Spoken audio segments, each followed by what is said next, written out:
All right, this is a 5-unit course.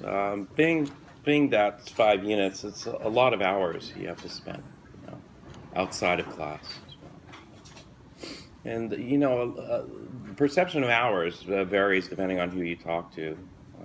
But I had one student years ago who kept a log of every minute he spent studying chemistry, including the homework. And he gave it to me at the end of the semester. He said it was way too many hours. Some of the homework assignments he spent, I saw that he logged like 15 hours on one chapter. Which is, oh man, that's a long time. Yeah, that's a long time. But fortunately, we don't have that many chapters to cover, and a lot of the chapters are similar. It's just the problems. The problems get a little bit more complex as we go along. It'll take more time. All right. Anyway, what we're going to cover is the second half of general chemistry. Not everything. There's going to be some chapters that we skip. The major topics, probably the biggest topic in the second semester is equilibrium. We have like 4 chapters worth of chemical equilibrium. And what, excuse me, what chemical equilibrium is it's just stoichiometry, but it's stoichiometry that's applied to reactions that only go part way. Normally when we think we have a driving force, the driving force is going to consume all the, limiting reactant, whatever that is, and then form all product. But there are some reactions where, it doesn't consume all the limiting reactant.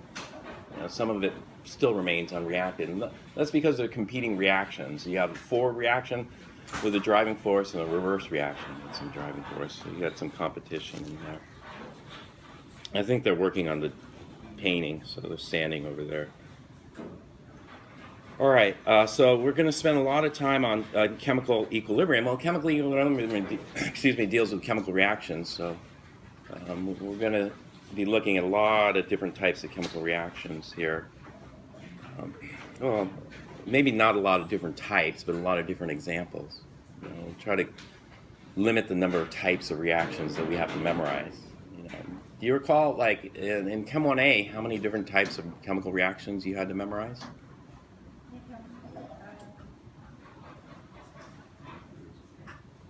4? 4 types? 4 types. What were they?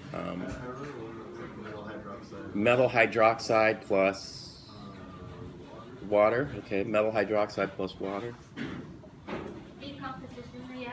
Decomposition reactions. Oxidation, reduction. Others. Acid base. Yeah. No, was that a firm number or kind of a soft number? Yeah, a soft number. So the actual number could actually be quite a bit bigger than 4. Yeah. All right.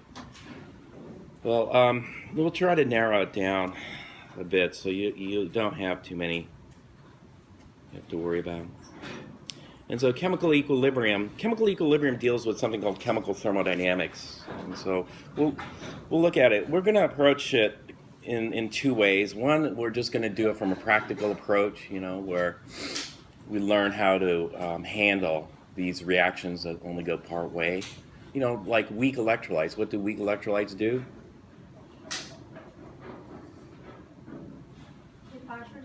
Yeah, partially dissociate. So there you go. You have partial reaction. Well, how much reaction do you have? Is it 10%, 20%, 50%? How much? Well, in Chem 1B, that's what we want to know. We want to know how much reaction actually occurred. And we want to make predictions based on that. And so one part is just these patterns that we look for. And the patterns, you find a pattern that repeats itself. You can continue there. The other part is looking at it theoretically, from a thermodynamics perspective, which we'll have a chapter on that. And then there's something called kinetics. You know, whenever you deal with thermodynamics, you should also look at kinetics. Do you guys remember what kinetics? You probably covered kinetics in intro, but you probably didn't cover it in Chem 1A. And what was kinetics about? Movement, yeah. Movement as it relates to chemical reactions, speed of reaction. You know, how fast do these reactions occur? That's what kinetics is about. And so basically we're just looking at chemical reactions, a lot of them, this semester. Okay, so we're going to start off with a little review. Well, actually, kind of a long review of chemical reactions. There's some course objectives here you could read through.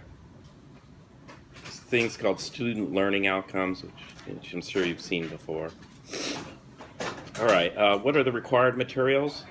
You need either the full text, which I wrote here, or part 2, or volume 2 of the soft bound edition. You'll need this Chem 1B lab manual. You'll find in the bookstore. It's Catalyst. Not all the labs are in there, and some of the labs that are in there we're going to skip. We're not just going to do. And so they're going to be handout labs as well. You'll need a lab notebook. This is just going to be a composition notebook, quad-ruled with sewn binding. I used to make everybody buy a formal lab notebook. A formal lab notebook has duplicate pages, which makes a carbon copy each time. A question? How does it look like? The composition of How does it? the quad. Yeah. Well, okay. That actually, this is what I used to make. Can you hold it up for a second? I don't want to use it. But this is what I used to make everybody buy. But you don't have to get this. In fact, you could return it. How much was that? What did we say? 20?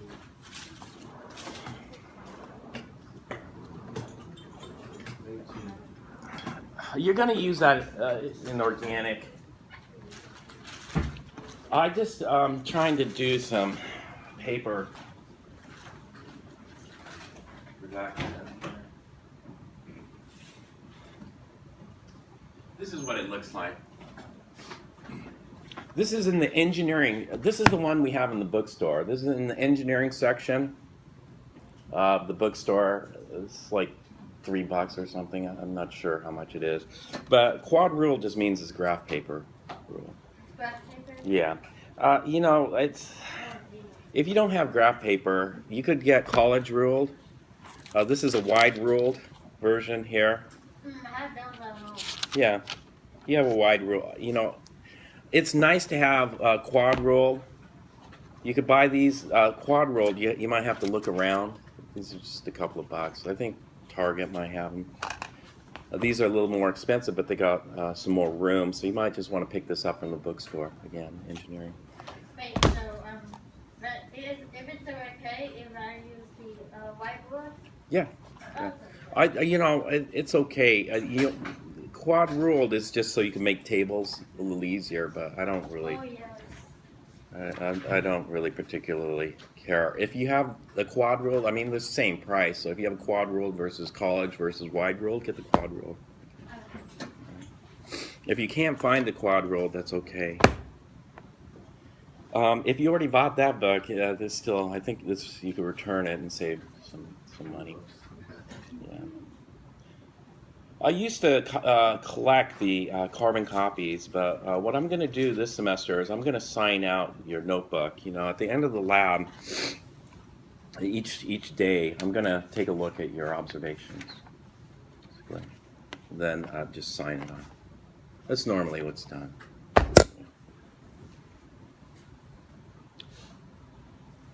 All right, so that's your lab notebook versus your lab manual. The lab manual is going to have all the lab's instructions in there. You'll need your safety goggles. The ones from Chem 1A should be fine. Item number 6, a scientific calculator. I recommend a scientific calculator. Actually, the official policy here is no programmable calculators in Chem 1A, Chem 1B. And so you have to get a non-programmable, one of those SAT approved calculators. But you know, there are different levels that you can get. And so the calculator that I recommend is one that can solve the quadratic equation. And so just look around and make sure it's like the more expensive. I think at Target they have them for around $16. It's a $16 to $20 calculator. Mm-hmm. Is it okay if I have a graphic calculator? The graphing calculator is officially not allowed, according to department policy. So, I mean, you should also have the other calculator in case. Oh no, I left it at home. I didn't. No, you don't need it today. You could bring it anytime. It's fine.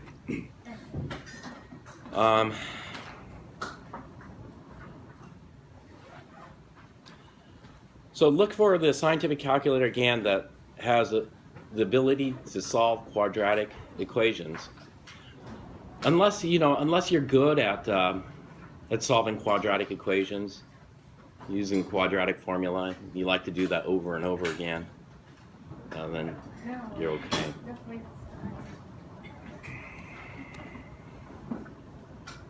A Sharpie pen, or any other fine point permanent markers, nice to have, especially in this lab. We're going to have a lot of different test tubes that we need to keep track of.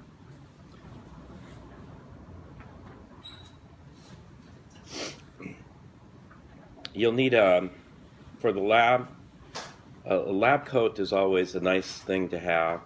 You can pick those up on Amazon for about $15 or $16. It's good because usually at the end of lab, you can end up with a lot of holes in your clothes from little splashes and spills, or discoloration. Gloves, I prefer nitrile. Initially when I started working with gloves, I didn't like any of them because they felt weird. But after a while, you get accustomed to them. And